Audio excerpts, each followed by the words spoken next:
नमस्कार, मी संजना.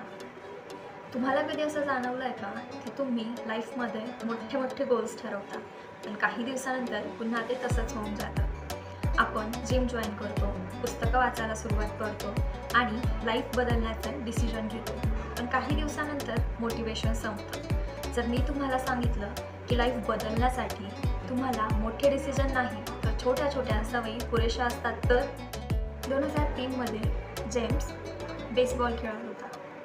बेसबॉल खेळता खेळता अचानक त्याचा ॲक्सिडेंट झाला. बॅट त्याच्या नाकावर लागली, त्याचं नाक फ्रॅक्चर झालं, त्याची दृष्टी धूसर झाली.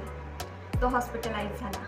काही काळानंतर त्याच्यासोबत काय होईल काही सांगता येत नव्हतं. त्याचं स्पोर्ट्स करिअर पूर्ण संपल्यासारखं वाटत होतं. नंतर तो रिकवर झाला आणि मग त्याने एक मोठा निर्णय घेतला.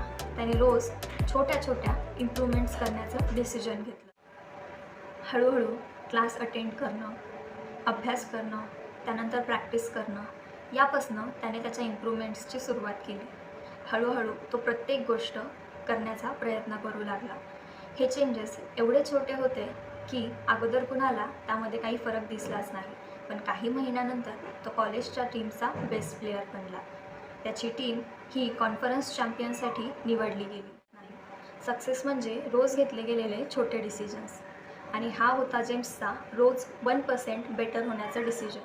आपल्या छोट्या छोट्या हॅबिट्सच आपलं फ्युचर ठरवतात. म्हणून लाईफ बदलायची असेल तर मोठ्या रिझोल्युशनची गरज नाही, फक्त दररोज एक छोटी स्टेप घ्या, कारण शेवटी small habits creates big result.